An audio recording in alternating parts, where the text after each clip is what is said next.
नमस्कार दोस्तों,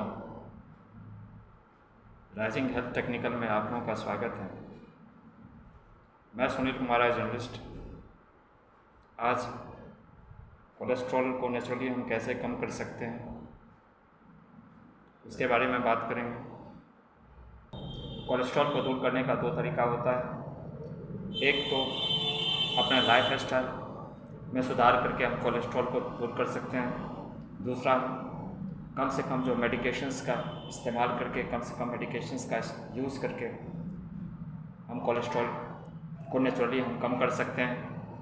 कोलेस्ट्रॉल को हम कम करने का सबसे पहले ये है कि हम अपने दिनचर्या, हमारे डेली रूटीन्स हैं, जो हमारे खाने पीने का है, और हम जो डेली लाइफ में एक्सरसाइज और भी चीज़ों का एहतियात बरत करके हम अपने लाइफ स्टाइल को हम सुधार कर सकते हैं। दूसरा कि ड्रग्स, मेडिसिन्स का कम से कम इस्तेमाल करना, ये भी एक कोलेस्ट्रॉल को कम करने का तरीका है।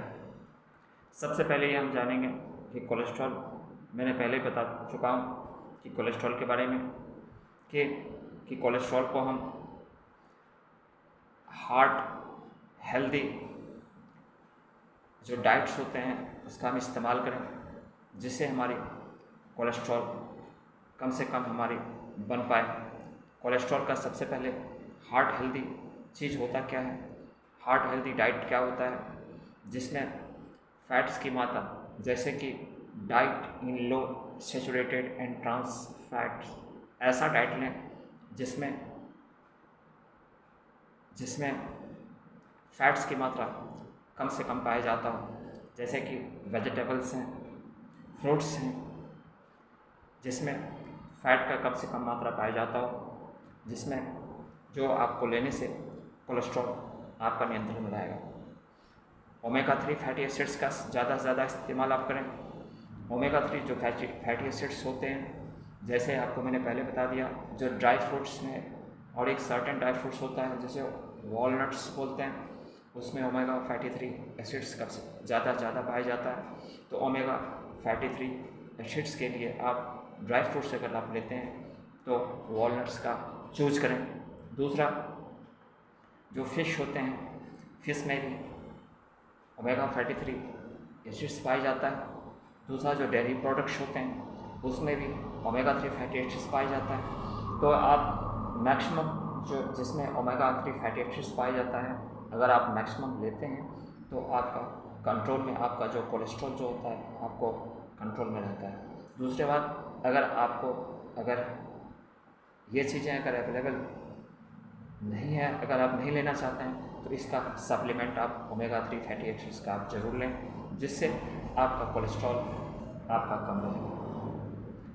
दूसरा कि आप अपने जो दिनचर्या का सबसे बड़ी चीज़ है, आप फाइबर इंटेक जो चीज़ होता है, फाइबर इंटेक चीज़, जिसमें जो सोल्यूबल फाइबर्स होते हैं, जिसमें फाइबर की मात्रा सबसे ज़्यादा पाई जाता है, वो चीज़ आप फाइबर किसमें सोल्यूबल फाइबर्स का मतलब ये होता है कि जो आप, जैसे कि ओट्स, बार्ले, लेग्यूम्स और फ्रूट्स, सर्टेन फ्रूट्स होते हैं जिसमें सोल्यूबल फाइबर्स की मात्रा सबसे ज़्यादा पाई जाता है। सोल्यूबल फाइबर्स फ्रूट्स में सबसे ज़्यादा, एप्पल्स में, ऑरेंज में, स्ट्रॉबेरीज में सबसे ज़्यादा पाया जाता है। तो इन चीज़ों का आप इस्तेमाल आप करें। खास करके आपको मैं ये बताऊंगा कि ये जो फ्रूट्स होते हैं हमारे हार्ट के लिए काफ़ी ज़्यादा इम्पोर्टेंट होता है, और इसमें फाइबर की सबसे ज़्यादा मात्रा पाया जाता है। तीसरा, इसमें यह है कि आप रेगुलर एक्सरसाइज आप करें। रेगुलर एक्सरसाइज हमारे कोलेस्ट्रॉल को कम करने में लाभदायक होता है, यूज़फुल होता है। रेगुलर एक्सरसाइज आप करते हैं तो एचडीएल जो गुड कोलेस्ट्रॉल की मात्रा आपका बढ़ता है, और जो बैड कोलेस्ट्रॉल होती है उसकी मात्रा कम होता है। यानी दो टाइप के कोलेस्ट्रॉल होता है, एक एचडीएल यानी गुड कोलेस्ट्रॉल होता है, एक एलडीएल गुड बैड कोलेस्ट्रॉल होता है। अगर आप रेगुलर एक्सरसाइज करते हैं तो एचडीएल कोलेस्ट्रॉल की मात्रा बढ़ जाता है, जिससे एलडीएल जो बैड कोलेस्ट्रॉल होता है उसको शरीर से बाहर निकाल दिया जाता है। तो ये हमारे लिए रेगुलर एक्सरसाइज हमारे लिए बहुत इम्पॉर्टेंट है। नेक्स्ट, आप स्मोकिंग नहीं के बराबर आप करें। स्मोकिंग जो कोलेस्ट्रॉल बढ़ाने का एक सबसे बड़ा कारण बनता है। स्मोकिंग करने वाले को आप देखेंगे उसकी ब्लड वेसल्स डैमेज हो जाता है। ब्लड वेसल्स डैमेज होने का मतलब होता है कि बैड कोलेस्ट्रॉल का निर्माण हो जाना, एलडीएल का निर्माण हो जाना, और एलडीएल का निर्माण जो होता है हमारा हार्ट के लिए काफ़ी हानिकारक होता है और हमारा हार्ट से रिलेटेड हमारी बीमारी होता है। तो स्मोकिंग कम से कम किया जाए। उसके बाद फिर आप अल्कोहल की कंजम्पशंस, अल्कोहल करने वाले के लिए भी यह एक सबसे बड़ा ये हानिकारक होता है। जो अल्कोहल की मात्रा सबसे ज़्यादा लेते हैं तो अल्कोहल से भी हमें कोलेस्ट्रॉल की मात्रा बढ़ता है, और जब कोलेस्ट्रॉल की मात्रा जब बढ़ता है तो हमारे एलडीएल बैड कोलेस्ट्रॉल की मात्रा बढ़ता है, जिससे हार्ट रिलेटेड बहुत सारी हमारी प्रॉब्लम्स होते हैं, और इससे हार्ट स्ट्रोक्स, हार्ट रिलेटेड जो भी बीमारियाँ और हार्ट अटैक की संभावना बढ़ जाता है। तो हम अल्कोहल कम से कम मात्रा में लें। नेक्स्ट, इससे बचने के लिए आप स्ट्रेस कम से कम लें। स्ट्रेस आपकी नहीं होनी चाहिए। स्ट्रेस के लिए सबसे पहले आप मेडिटेशंस करें, योगा करें, डीप ब्रीथिंग एक्सरसाइज करें। मैंने एक डीप ब्रीथिंग एक्सरसाइज पर भी वीडियो बना रखा है, आप चेक करेंगे तो डीप ब्रीथिंग से भी आप टास्क ले सकते हैं। जो डीप ब्रीथिंग जो होता है ये कोलेस्ट्रॉल को बहुत ज़्यादा लेवल उसका कम करने में यूज़फुल होता है। तो ये सब करें जिससे स्ट्रेस आपकी कम होगी। तो स्ट्रेस कम होगी तो गुड कोलेस्ट्रॉल का निर्माण होगा। तो गुड कोलेस्ट्रॉल का निर्माण होने से ही आप कोलेस्ट्रॉल कम हो जाती है।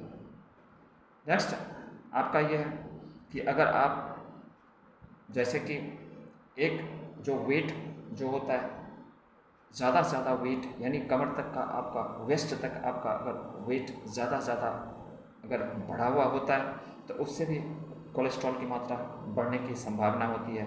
इसलिए आप कोशिश करें आपका जो वेट, जो वेस्ट तक, जो कमर तक का जो वेट है उसको कम करने की कोशिश करें। वेट के लिए आप रेगुलर एक्सरसाइज करें। रेगुलर एक्सरसाइज है जिससे आपका वेट आपका रिड्यूस हो, आपका वेट कमर तक आपका बढ़ ना पाए, जिससे आपका कोलेस्ट्रॉल आपके शरीर में, आपके ब्लड में बढ़ने की संभावना कम बन पाए। तो इससे भी आपका जो है सो कोलेस्ट्रॉल आपका नियंत्रण में रह सकता है। नेक्स्ट इसका ये है कि आप कोलेस्ट्रॉल को जो मॉनिटरिंग जो होता है, कोलेस्ट्रॉल को आप टाइम टू टाइम उसको मॉनिटरिंग करते रहें। उसमें आप ये देखें कोलेस्ट्रॉल की मात्रा बढ़ती है या घटती है। अगर आपका कोलेस्ट्रॉल की मात्रा नियंत्रण में है तो जैसे आप खान पान या जो लाइफ स्टाइल मैंने बताया है इससे पहले उसको पालन करें।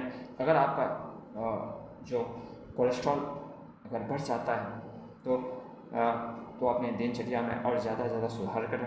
Exercise, yoga, meditations, smoking, alcohol, जो भी हैं, जो अल्कोहल हैं और स्मोकिंग है, इनको आप त्याग करें। ज़्यादा एक्सरसाइज करें। खान पान पर आप नियंत्रण लें। फैट्स वाली चीज़ों को आप कम से कम लें। जो प्रोटीन वाली कम से कम चीज़ों लें। आप ओमेगा 3 फैटी एसिड्स का आप प्रयोग करें। अगर ओमेगा 3 फैटी एसिड्स अगर आपको लगने लगता है तो उसकी आप सप्लीमेंट्स लें, तो जिससे आपके कोलेस्ट्रॉल आपके नियंत्रण में आपकी बनी रहेगी। और ये अगर कोलेस्ट्रॉल आप नियंत्रण में बनी रहेगी तो हार्ट से रिलेटेड कोई भी प्रॉब्लम आपको नहीं लग पाएगी। और मुझे ये विश्वास है और ये 100% ये सत्य है। अगर आप इसको आप करके देखें ज़रूर आप हेल्दी और आप स्वस्थ रहेंगे। Thank you very much. अगर आपको मेरा वीडियो अच्छा लगा ज़रूर आप इसको सब्सक्राइब करें, मैं आशा करता हूँ। Thank you very much. जय हिंद, जय भारत।